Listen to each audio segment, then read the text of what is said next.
Bienvenidos al curso de Fiscalización Tributaria SUNAT 2024. Mi nombre es Fernando Efio. Hoy día voy a tener el gusto de compartir algunas ideas acerca de este importante tema a propósito del cierre del año 2023, ¿no? Como ustedes saben, una vez cerrado un ejercicio, la Administración Tributaria comienza a programar sus fiscalizaciones. Muchas de ellas inclusive no son presenciales, se dan a través de esquelas o citaciones o requerimientos o cartas inductivas. La finalidad de este curso es precisamente analizar esas principales cartas inductivas, esquelas, requerimientos de SUNAT para hacerles frente, para estar preparados, ¿no?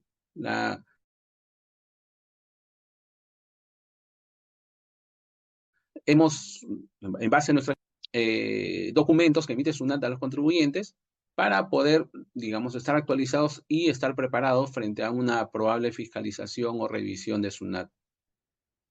Estos principales requerimientos están en pantalla. El primero de ellos tiene que ver con los gastos del personal y la PLAME. Muchas de las empresas, seguro, muchos de los sujetos que perciben renta de tercera categoría, seguro ya han cumplido con la presentación de su declaración jurada anual del impuesto a la renta del 2023. Y seguramente muchas de ellas han presentado el balance de comprobación. Han estado obligadas a presentar el balance de comprobación por haber superado los 1.700 UITs de ingresos en el ejercicio.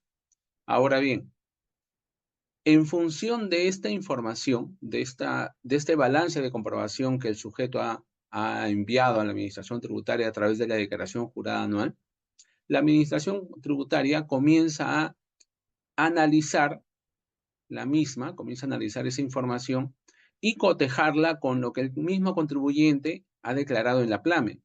Entonces, fíjense ustedes, acá hay dos elementos para cruzar información.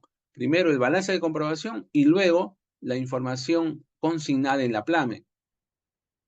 En función de ambos documentos, la Administración Tributaria comienza a cruzar información y determina, de ser el caso, si existe diferencias o no. O sea, obviamente puede ser que no, los montos no cuadren, digamos, exactamente, pero cuando ambos montos sean diferentes en importes más o menos relevantes, entonces la Administración Tributaria encuentra ahí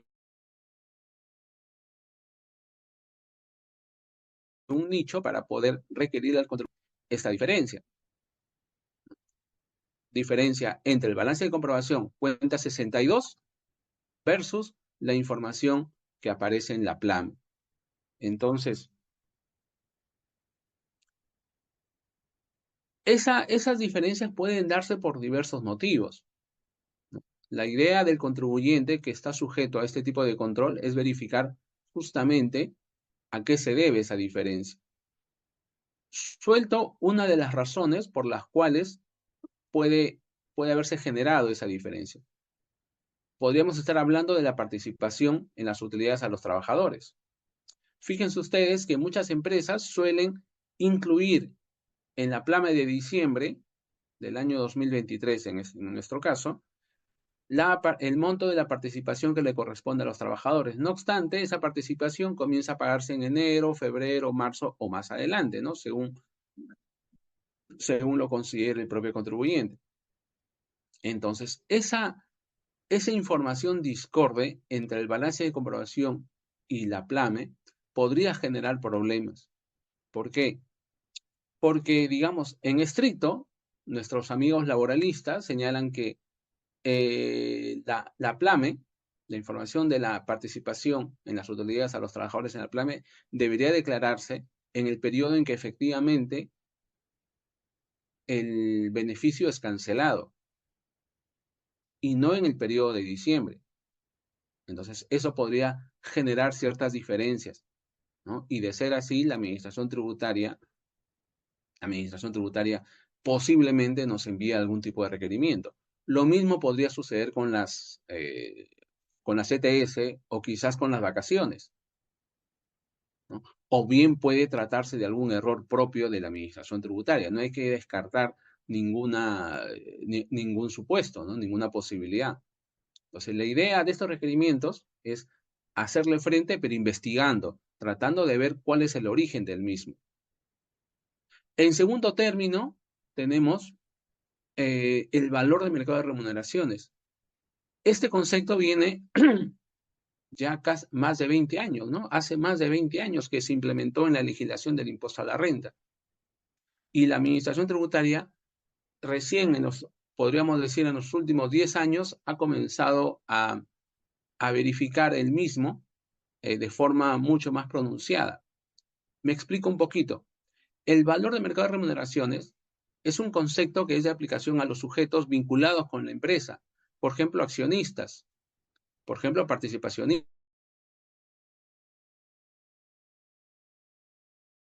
¿no? Que tienen propiedades familiares de estos sujetos.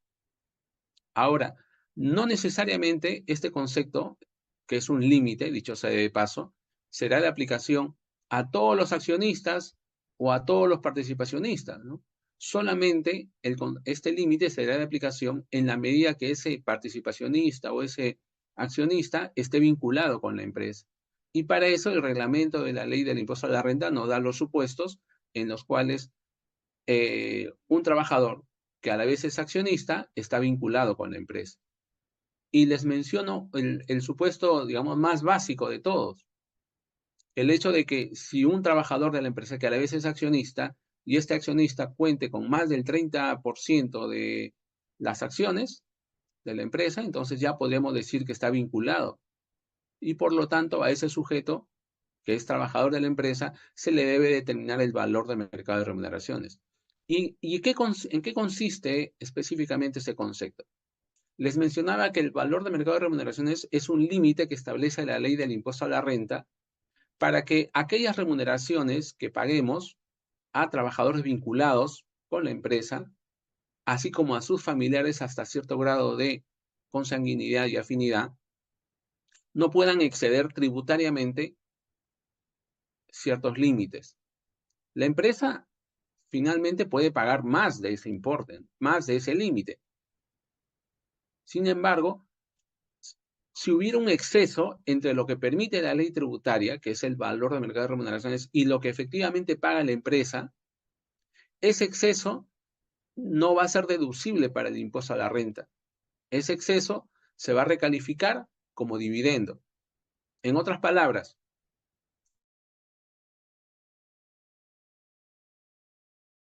si yo le pago a un trabajador vinculado cuenta, no obstante, el valor de mercado de remuneraciones que le corresponde según la legislación del impuesto a la renta es 100, estaríamos ante un exceso de 50.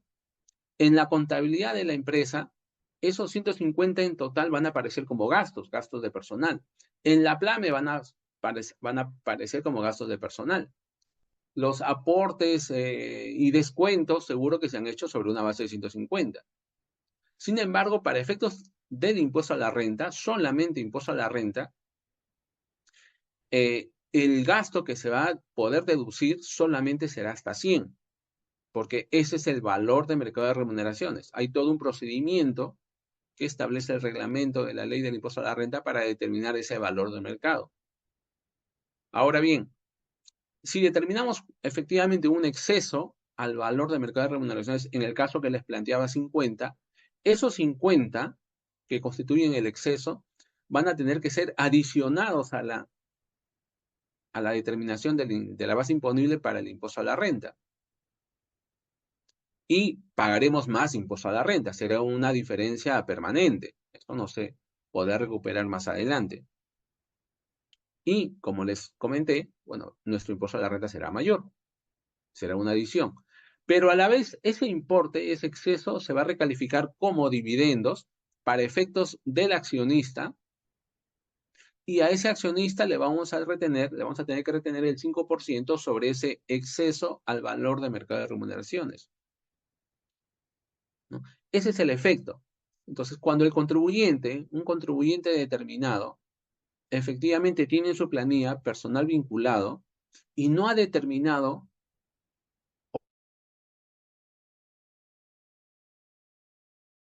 o lo ha hecho incorrecto, digamos, Incrutare le va a tocar la puerta y le va a decir, señor, un momentito, usted ha determinado de manera incorrecta el valor de mercado de remuneraciones que puede deducir. O quizás también le puede decir, usted no ha determinado, dependiendo. Y le va a acotar pues las diferencias. ¿Cómo la administración tributaria puede saber, puede estimar? En realidad es una estimación que hace la administración tributaria. ¿Cómo puede estimar que un contribuyente está deduciendo como gastos un monto mayor al valor de mercado de remuneraciones? Bueno, hace un cruce de información de toda su base de datos, ¿no? La PLAME, lo que tiene en la ficha RUC, lo que ha declarado, lo que ha informado el contribuyente en su ficha RUC, ¿no? Recordemos que en la PLAME informamos a todos los trabajadores, incluyendo a aquellos que son accionistas de la empresa. Y en la ficha RUC también informamos a los accionistas de la empresa. Entonces, los sistemas de SUNAT, sobre todo, hacen el cotejo correspondiente y pueden estimar, llegar a estimar alguna diferencia de exceso al valor de mercado de remuneraciones. Entonces, en nuestro curso lo que vamos a revisar es justamente cómo llegamos a determinar el valor del mercado de remuneraciones. Vamos a analizar a quiénes va a ser de aplicación este concepto, ¿no? Y los efectos que esos tienen, los efectos que esos excesos tienen, ¿no? ¿Cómo es que se va a tratar en la contabilidad el exceso?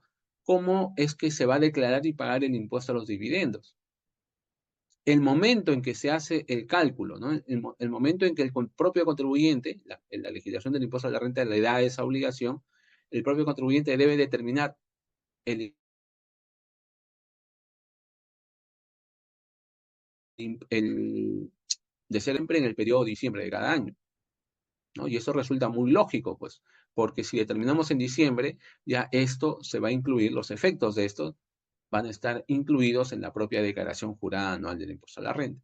Entonces, el valor de mercado de remuneraciones es una carta inductiva que frecuentemente manda la administración tributaria cuando estima que hay diferencias entre lo que ha determinado el contribuyente y lo que está estimando la administración tributaria. Igualmente, deberíamos estar preparados para hacerle frente. Y es más, si es que la administración tributaria no hubiera notificado todavía al contribuyente, recuerden que este sujeto tiene la posibilidad de poder regularizar, acogiéndose a los mayores porcentajes de rebaja del régimen de gradualidad que prevé la resolución 063-2007 de SUNAT. Entonces es un aspecto muy importante. Si pasamos al tercer requerimiento, esto nos ha pasado con frecuencia en los últimos 12 meses, ¿no? Tiene que ver con la inconsistencia entre el nivel de ingresos y el número de trabajadores. Quizás ese requerimiento, la carta inductiva o la esquela más frecuente que envía SUNAT, ¿no? Todos los días tenemos este tipo de observaciones y tiene que ver con lo siguiente, tiene que ver con sujetos que generan renta de tercera categoría, ya sea de régimen especial o régimen general o régimen MIPE tributario, que declaran ingresos, obviamente, ¿no? Por la venta de bienes o prestación de servicios o contratos de construcción, como sea, pero que en la PLAME, cuando declaran este documento, el número de trabajadores es muy reducido o de repente no tienen ningún trabajador.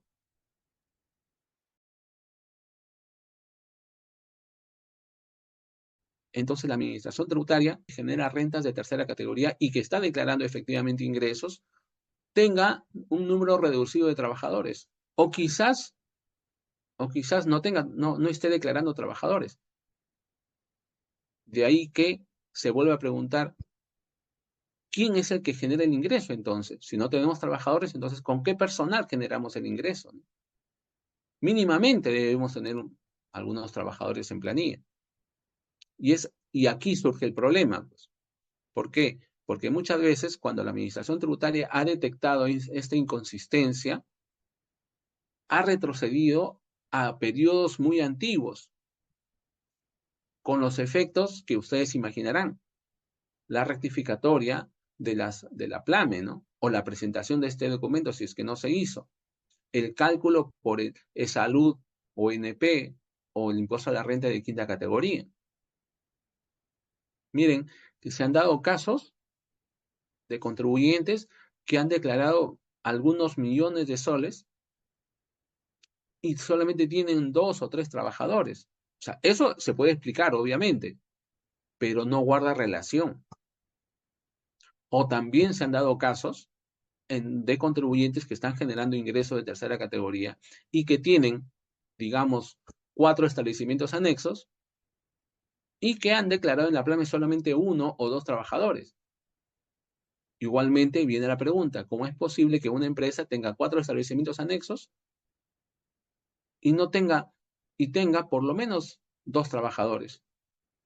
Entonces, ¿qué pasa con esos trabajadores? O sea, no hay una relación tampoco entre el número de trabajadores y los establecimientos anexos. Entonces, esos son puntos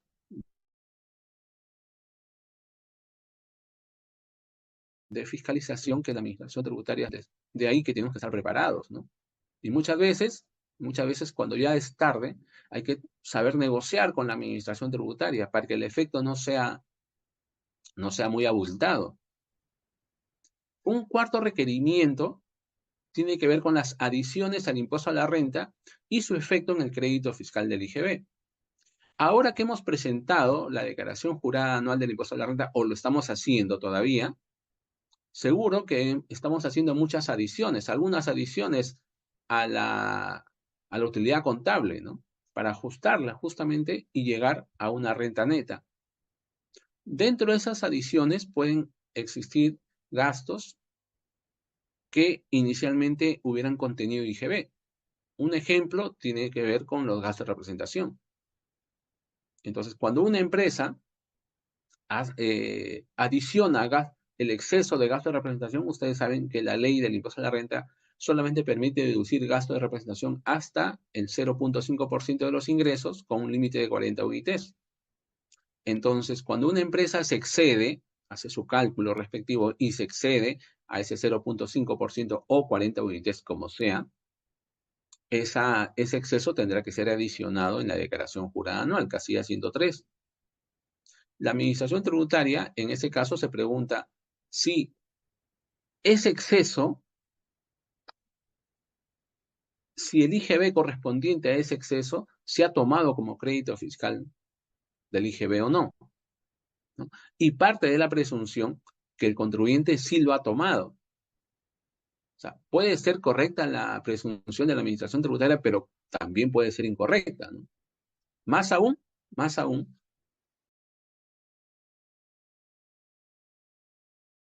cuando para efectos del IGB el crédito fiscal en gasto de representación se determina mensualmente. No es que el IGB de gasto de representación se determine recién a fin de año, no. Se determina mensualmente. Eso es lo que indica el artículo 6 del reglamento de la ley del IGB, ¿no? Conjuntamente con el artículo 18 de la ley de ese impuesto. Entonces, esas adiciones que ustedes hacen y que contienen el IGB, es muy posible que la administración tributaria en algún momento les toque la puerta y les pregunte, oye, ¿has tomado o no has tomado el IGB como crédito fiscal?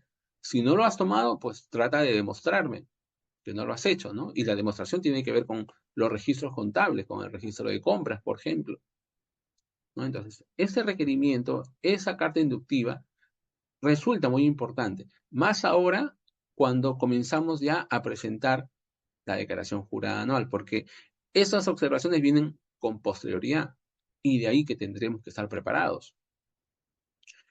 Una situación similar se produce con la distribución indirecta de rentas. ¿Qué se entiende por distribución indirecta de rentas?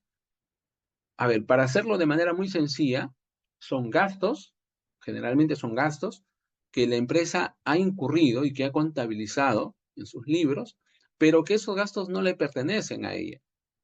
Son gastos que se hicieron en favor de los, vamos a decir, accionistas de la empresa, participacionistas. En otras palabras, son gastos de ellos, pero que la empresa por alguna razón los ha asumido. ¿Ok?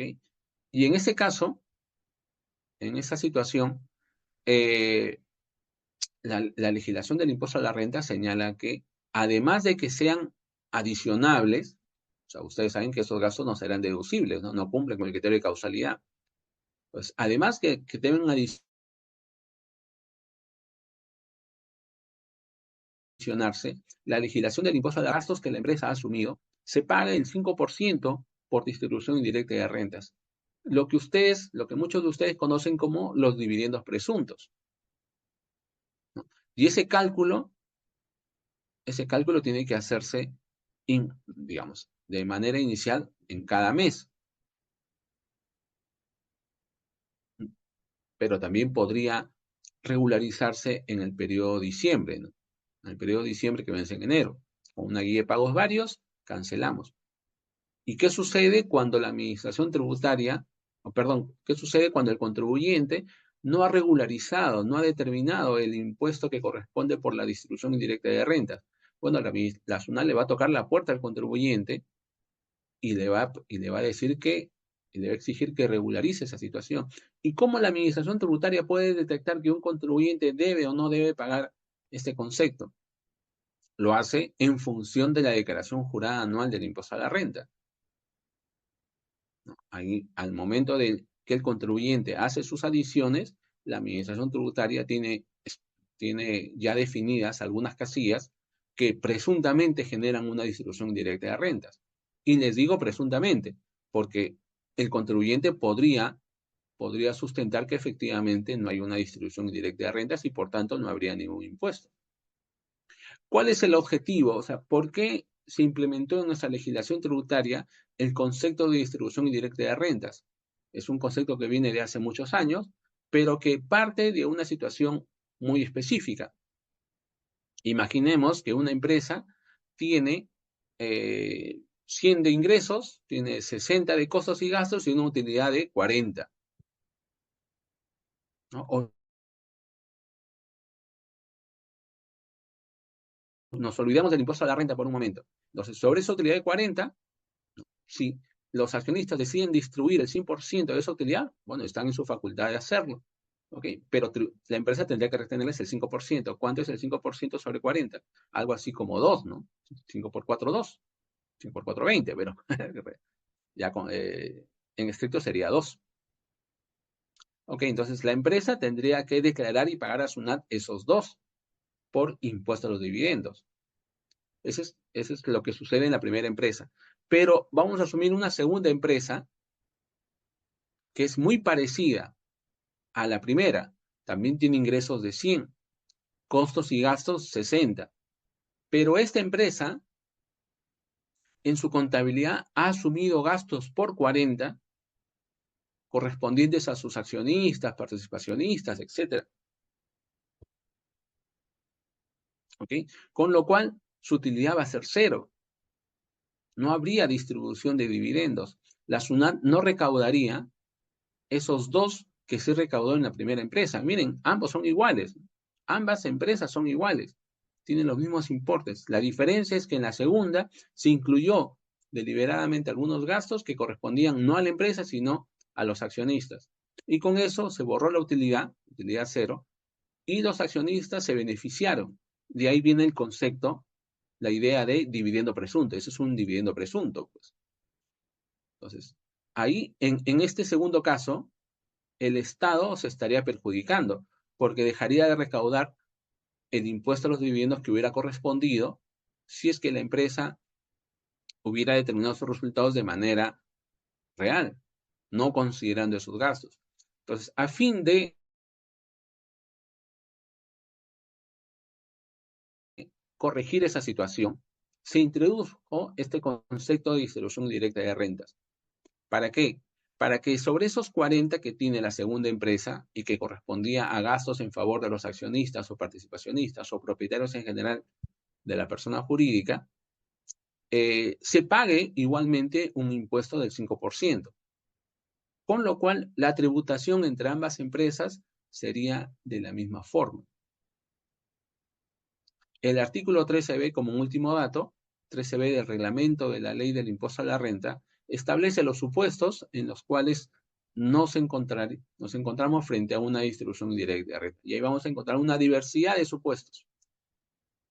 Todos van a conllevar a una distribución indirecta de rentas. Y como les comenté hace un momento, la administración tributaria llega a presumir que el contribuyente está obligado a pagar el 5% por distribución indirecta de rentas cuando revisa la declaración jurada anual, cuando revisa la casilla 103 de adiciones de la declaración jurada anual. establece una presunción y le comienza a notificar al contribuyente. Entonces, ¿cómo evitar esa situación? Regularizando, ese era el caso. O teniendo la seguridad de que efectivamente lo que hemos adicionado no califica como distribución indirecta de rentas. Una sexta, una sexta esquela o requerimiento o carta inductiva que envía la Administración Tributaria a los contribuyentes con frecuencia tiene que ver aquella que determina una inconsistencia entre los ingresos mensuales del IGB y los ingresos de la declaración jurada anual del impuesto a la renta. Cuando nosotros declaramos en el formulario 621 nuestros ingresos mensuales, casilla 100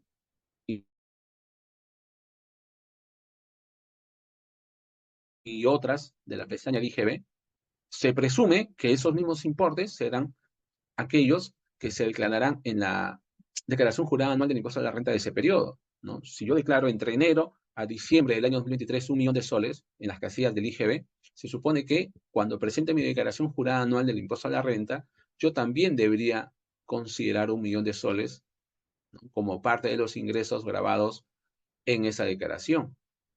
Pero podrían existir situaciones en las que esos importes no sean similares. Las razones sobran, pueden ser distintas, pero existen, ¿no? También puede ser que el contribuyente se haya equivocado, no sabemos. Entonces, cuando la Administración Tributaria detecta esta diferencia, le toca la puerta al contribuyente y le pide información acerca del por qué sustente adecuadamente. Por ejemplo, les pongo un supuesto que se presenta con frecuencia. Por ejemplo, puede ser que algunas ventas grabadas con el IGB no se hubieran devengado en el ejercicio. Algunas ventas, se me ocurren, de diciembre del año 2023, no se hubieran devengado en ese periodo, sino recién se estarían devengando en enero, febrero, marzo o en meses posteriores incluso del año 2024. Y eso explicaría el porqué de esa diferencia, ¿no? Debido a que las reglas para determinar el momento en que debemos declarar y pagar el IGB son distintas a las reglas que se aplican en el impuesto a la renta para declarar y pagar este impuesto. En el caso del IGB, la regla que determina cuál es el momento en que debemos declarar y pagar este impuesto está señalada en el artículo 4 de la ley del IGB, nacimiento de la obligación tributaria. En cambio, la regla que regula la imputación, el periodo en que debemos imputar los ingresos en el impuesto a la renta, es el devengo, artículo 57 de la ley del impuesto a la renta.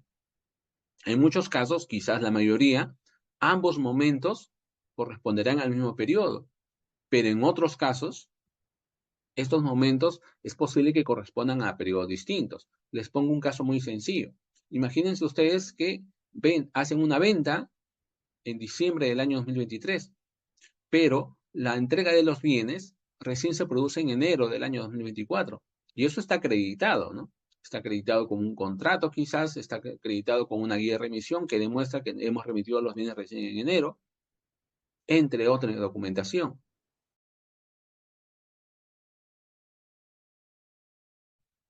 Entonces, cuando la administración de ingresos mensuales del IGB versus lo que está declarando en la declaración jurada anual del impuesto a la renta, entonces yo inmediatamente le demostraría, es que efectivamente hay una diferencia, pero es por esta razón, porque tengo ingresos devengados en enero del año 2024, cuya emisión de comprobante de pago, cuya declaración y pago del IGB se dio en diciembre del año 2023.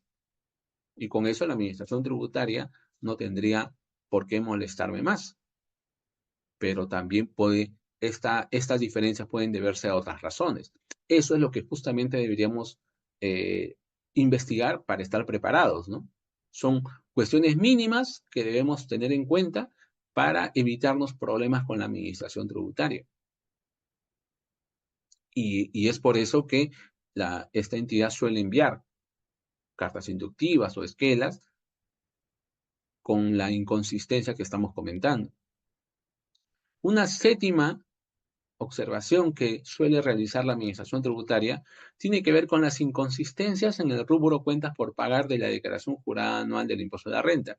Fíjense ustedes, varias de estas inconsistencias, varias de estas observaciones están o se originan en la presentación de la declaración jurada anual del impuesto de la renta.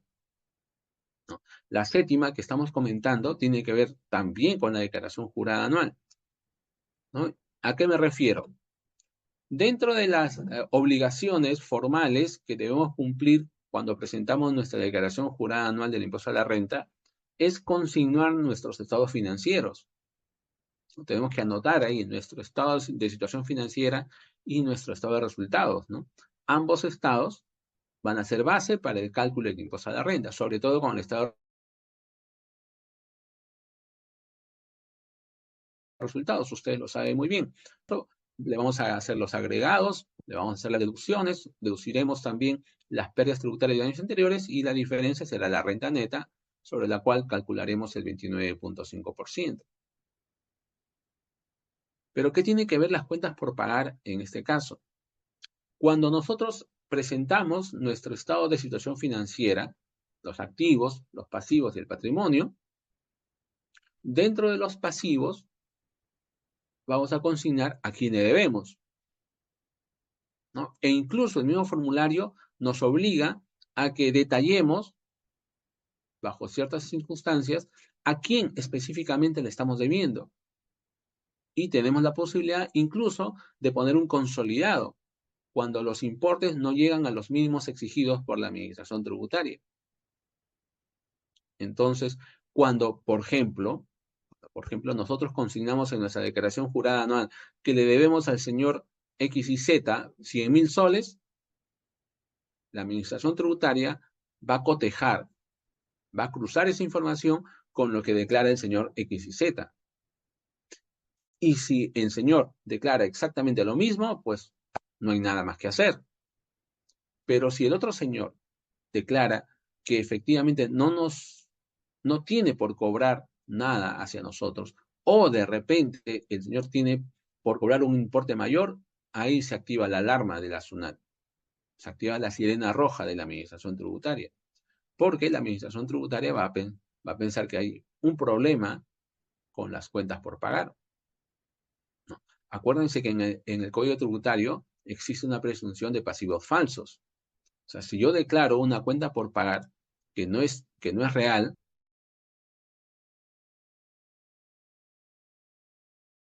entonces es muy posible falsos, ¿no? Y eso va a impactar de manera directa en el impuesto a la renta, porque me van a determinar un mayor importe, ¿no?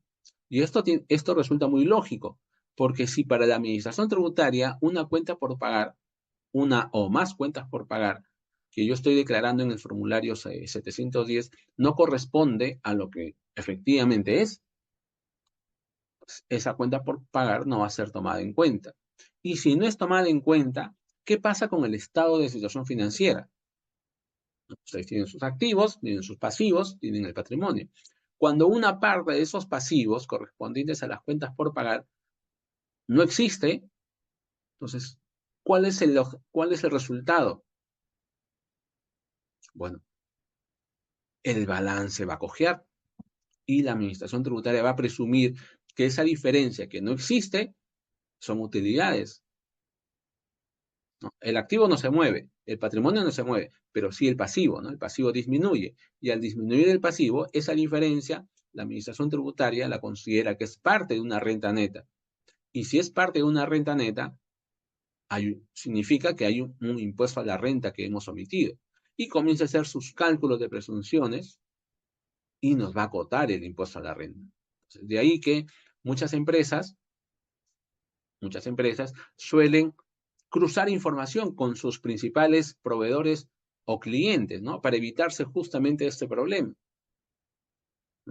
No se piensa que siempre va a ser exacto, ¿no? Que hasta con centavos debe ser así. Eso sería lo ideal, ¿no? Quizás puede haber una diferencia mínima, ¿no? De soles. Pero cuando hablamos de diferencia de 100.000, 50.000 soles o quizás montos mayores,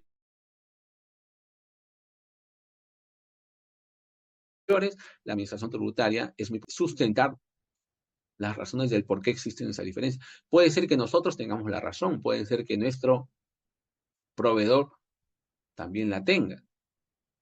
Entonces, tenemos que estar atentos a este tipo de inconsistencias, que es muy perjudicial para la empresa.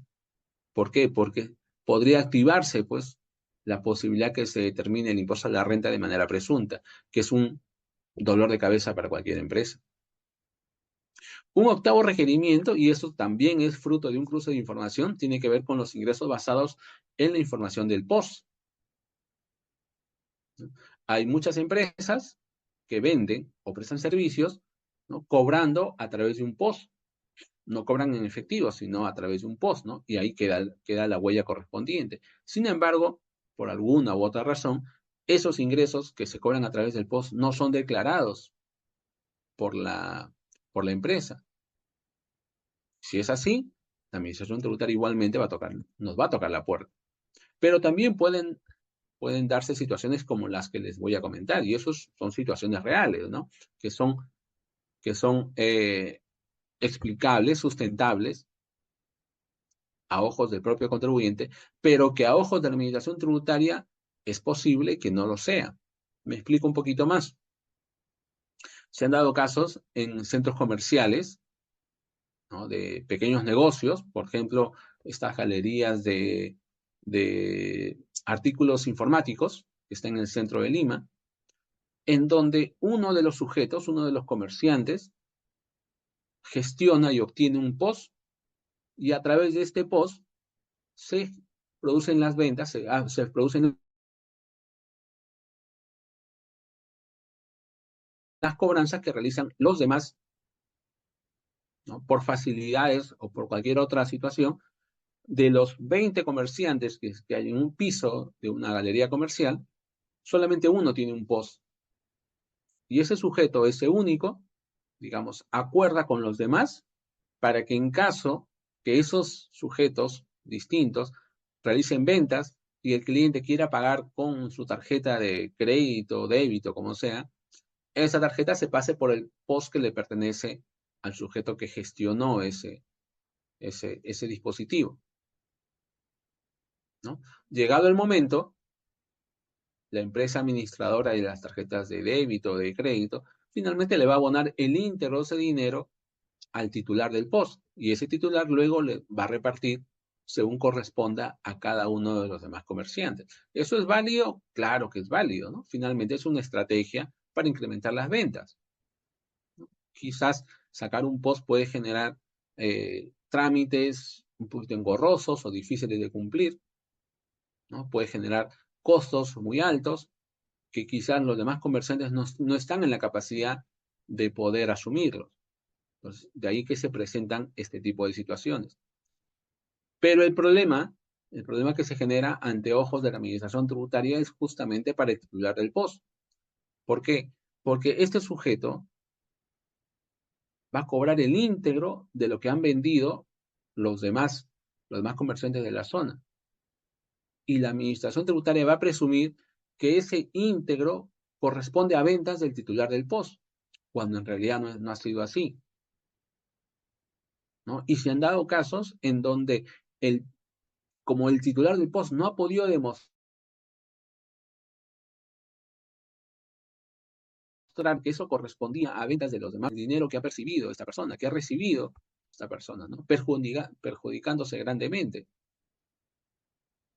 Entonces, para evitarse esas situaciones hay elementos que deben realizarse antes de una fiscalización de la SUNAT. O sea, estas situaciones, en realidad, en la medida de lo posible deberían evitarse, pero cuando se den, es posible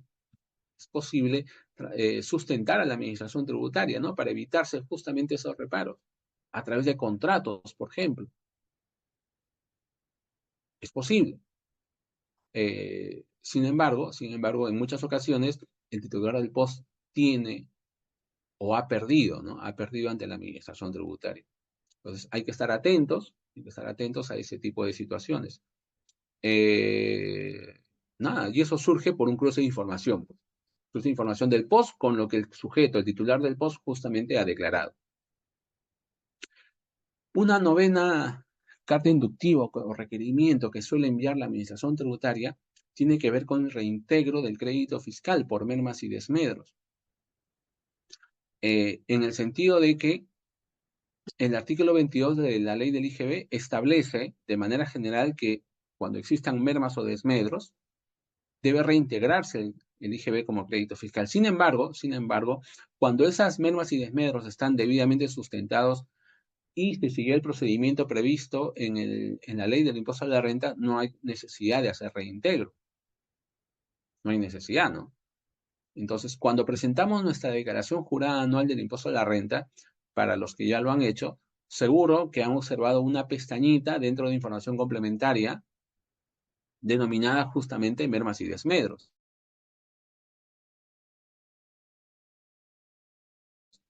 Cuando un contribuyente informa que ha deducido gastos por mermas y desmedros, entonces la campanita roja de su NAC se activa por el crédito fiscal del IGB. Y la Administración Tributaria es muy posible, es más que posible, le envía alguna notificación al contribuyente pidiendo la información acerca de si hizo o no hizo el reintegro del crédito fiscal. Con lo que la empresa, el contribuyente, tendría que demostrar que ha cumplido con todas las normas previstas en la ley del impuesto a la renta y en su reglamento para no estar obligada a efectuar el reintegro. El propio artículo 22 de la ley del IGB establece excepciones para no efectuar ese reintegro. O sea, en otras palabras, inicialmente cuando tenemos mermas y desmedros sí tenemos la obligación de hacer un reintegro, pero bajo ciertas situaciones, el cumplimiento de ciertos requisitos, no estaríamos en la obligación de efectuar ese reintegro. Entonces, el contribuyente tiene que estar atento. Más todavía si hubiera marcado en la declaración jurada anual, pestaña de información complementaria, en la pestañita de mermas y desmedros, que está deduciendo gastos por estos conceptos. Es muy posible que la Administración Tributaria le toque la puerta y le diga, oye, reintégrame el IGB de las compras de los bienes que tú has deducido como mermas o desmedros. También es una situación un poquito delicada, ¿no? Y hay que estar atentos. Finalmente, el décimo documento que vamos a analizar es el del reintegro del crédito fiscal por pérdidas extraordinarias, que tiene que ver mucho con el caso anterior, ¿no? En el artículo 22 de la ley del IGB también, como les digo, de manera general, se establece que cuando existan pérdidas extraordinarias, de repente un robo, el contribuyente tiene la obligación de reintegrar el crédito fiscal que utilizó cuando adquirió ese bien. Digamos, si el año pasado yo compré un activo fijo que me costó $10,000 y tuvo un IGB de crédito fiscal de 1.800, el cual lo utilicé como tal, y el día de hoy se produce el robo de ese activo, entonces el artículo 22 de la ley del IGB me dice, ok, un momento, está muy bien esa situación, pero tendrás que reintegrar el crédito fiscal. Tendrás que reintegrarlo y abonarme el mismo. ¿Y cómo se efectúa ese reintegro? No es que tenga que pagarle directamente a la SUNAT. Lo que hacemos es, del crédito fiscal del mes en que se produjo esa pérdida extraordinaria o esas mermas y desmedros, deducimos el reintegro que debemos hacer. Y solamente la diferencia vamos a tomarlo como crédito fiscal. ¿Y cómo se calcula el reintegro? Bueno, sería el valor del IGB que tomamos inicialmente como crédito fiscal. Entonces, cuando tenemos pérdidas extraordinarias y no hemos seguido el procedimiento que prevé el artículo 37 de la ley del IGB, inciso D, pues, en ese caso sí tendríamos que hacer el reintegro. ¿Cuál es ese procedimiento? Bueno, tendríamos que esa pérdida extraordinaria, si fue por algún delito cometido en perjuicio del contribuyente por sus dependientes o terceros, tendría que existir una sentencia judicial o un documento de la Fiscalía que acredite que es inútil ejercitar la acción judicial correspondiente, ¿no? Tal como un archivamiento de la denuncia policial por parte de la Fiscalía.